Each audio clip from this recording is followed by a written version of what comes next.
I want to thank Skillshare for sponsoring this video. Let's be honest, we're all lazy to some extent. And there's nothing wrong with that, it's natural.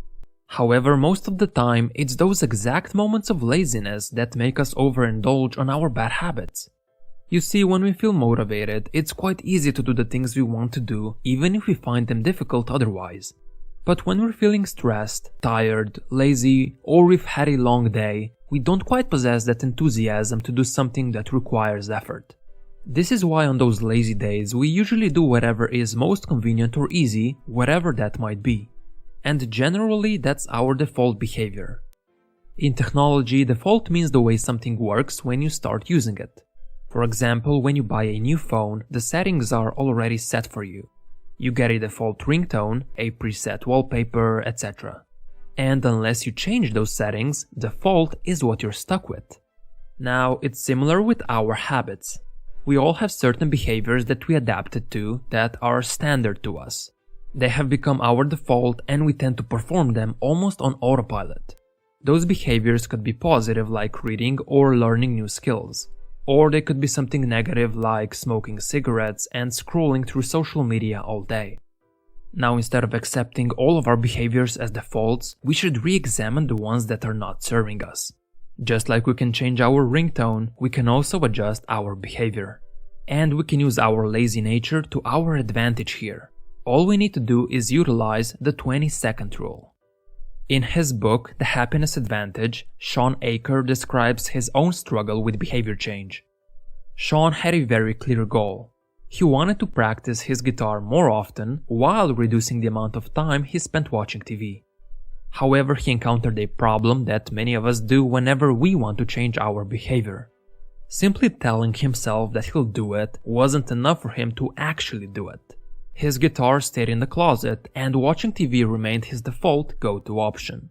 Shawn recognized that he needed to disrupt his default behavior somehow, otherwise nothing would change. So he started looking for a solution. He realized that every time he wanted to play his guitar, he had to first go in the closet, get the guitar case out, and only once he got the guitar out of its case could he actually play. This all took roughly 20 seconds, but even this minimal effort that was required seemed to be enough to deter Shawn from playing. After he became aware of this, he decided to move the guitar out of the closet and put it on a guitar stand in the living room instead. Now whenever he wanted to play, he didn't have to search around the closet any longer. The guitar was already out of its case and he was able to pick it up and start practicing without having to exert too much effort. Shawn also applied a similar tweak to his TV habit. This time what he did was he took the batteries out of the remote control and moved them to a drawer in another room. The next few nights when he got home from work and by default jumped on the couch to watch TV, he noticed that something was wrong. He kept pressing the on button on the remote, forgetting that he removed the batteries.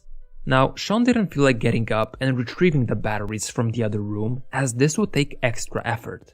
So instead he picked up and played his guitar, which was conveniently within an arm's reach. This slight intervention allowed him to disrupt his default behavior. And as days passed, his urge to watch TV decreased and playing the guitar started to feel more and more natural. Shawn decided to call this behavioral approach the 20-second rule. Essentially what he did was he made playing the guitar 20 seconds easier while making watching TV 20 seconds harder. And this strategy can be applied to pretty much any behavior you want to change. Of course, 20 seconds is just a suggestion and not an absolute number. In some cases, more than 20 seconds could be required, while in other cases it could be less than 20. The point is to lessen the barriers between activities you want to do more often by making it more convenient for yourself to do them. While on the flip side, increase the obstacles between activities you want to stop participating in by making them more difficult to start.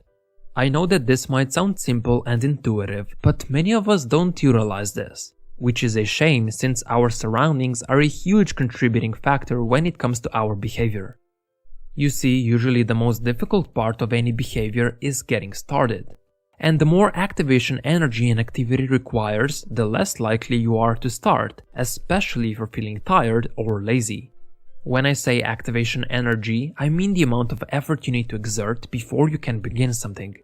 So for example, watching TV usually takes very little activation energy. You just have to get the remote, jump on the couch, and you're set. Not much effort is required. Now when it comes to working out, a little more activation energy is needed to begin. However, if you really think about it, lifting weights isn't that difficult. Sure, it's not as easy as laying on the couch, but the activity itself is not really that grueling. What really turns you off is the fact that you have so many steps to go through before you can begin working out. First, you need to get your gym bag ready, put on your shoes, then you need to drive to the gym, change your clothes, and so on and so forth. There's so many inconveniences standing in the way. But if you could skip some of those steps, or at least make them more tolerable, working out would become much easier as there would be less activation energy required. And it's the same with pretty much any other activity. When it comes down to it, most of the activities aren't that difficult to do, they just require a little more effort for you to get started. But once you do start and get settled in, it's always very easy to continue even if you don't necessarily find the activity as fun. So if you're able to lower the activation energy required to begin a certain behavior, your chances of doing what you want to do increase exponentially. And this is especially important because even if you enjoy doing something but there's a lot of friction in the way before you can begin, you're more likely to skip it and go do something easier instead. For example, I love going for long bike rides. It's one activity that always helps me unwind, especially if I'm feeling stressed or anxious. However, there's one problem I encounter every single time I want to go cycling. And that is the fact that I have to get my bike out of the basement first. The whole process takes me exactly 3 minutes, but sometimes it's enough to discourage me from going on that ride. Logically, this makes no sense. Why would 3 minutes of preparation deter me from doing something I know I enjoy? But like I said, humans are quite lazy and we would rather do something that's easy and convenient instead of what we actually want to do. For this simple reason, I'm sometimes stressed for the entire day. This of course could easily be avoided by just going on that bike ride, which I know I would enjoy and it would help me de-stress. But at that moment I would rather go for the default option, which is to spend my time thinking about all the horrible scenarios that will never happen instead of choosing a slightly less convenient option which would solve the problem. I know all of this might sound silly, but it's just an example of how inconvenience can dictate our actions. By now you probably understand how your surroundings affect your behavior, and you might even have a few ideas about how you can use all this information to your advantage. But just so you can get a better sense of it, here is a few common problems people face and how the 20-second rule can be applied to solve them. If you want to exercise more often, make sure your gym is as close as possible, preferably somewhere on your route to work. This way you can stop there before you start your job or afterwards when you're on your way home. If you have to drive 1 hour somewhere every time you want to work out, you'll be more likely to skip it altogether as that's a huge barrier. Plus you want to make sure to get your gym bag ready ahead of time or whatever else is necessary for the workout of your choice. This way when you're ready to exercise, you don't have to search and scramble around for all the necessary gear. Some people also like to sleep in their gym clothes so when they wake up they are already set. Basically they skip the dressing up part when they wake up since usually in the morning they don't really feel like exercising. But since they are already geared up, it's much easier to do so because there's one less barrier in the way. If you have trouble eating healthy, simply throw out all the unhealthy food in your house. This way all that remains is healthy food.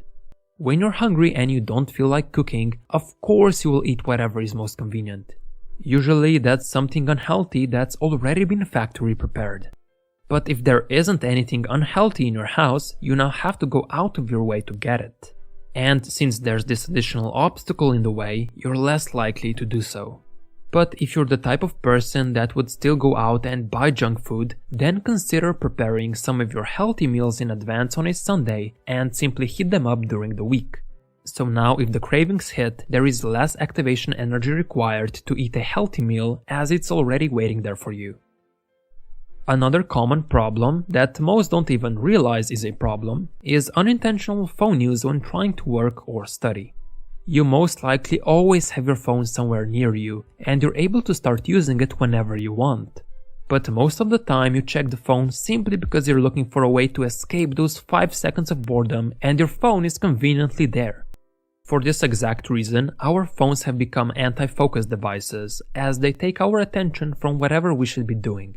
Therefore, you should create a barrier by putting your phone in another room or somewhere where you can't see it or reach it. If you actually need to use it for something important, you'll have to get up and get it. And you'll most likely realize that you don't need to check your phone as often as you do now. Of course, many people need to use their phone or computer for work, therefore they aren't able to simply hide it somewhere. But they can still modify the software on their devices. If you have trouble with constant social media use, simply delete all the apps or move them to a folder somewhere so they're harder to access. Instead, make your home screen work-related. Again, this creates a barrier between unintentional social media use since you can't access it with one simple click anymore. And at the same time, it makes your work-related stuff easier to use. The same can be applied for your computer use by separating work from play. You do this by creating 2 different users, one that is optimized for work and another one that is optimized for fun. This way, when it's time to work, you're actually working and you're not stuck browsing random websites or playing video games.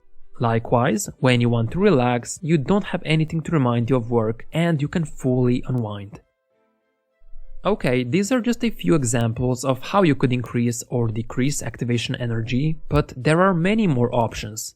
You will need to think about your own situation and see where you can make some changes. The 20-second rule probably won't work all the time, but it will make your behavior more intentional rather than default. Sure, there will be days when you really want to watch TV, so you get up and grab the batteries from the other room.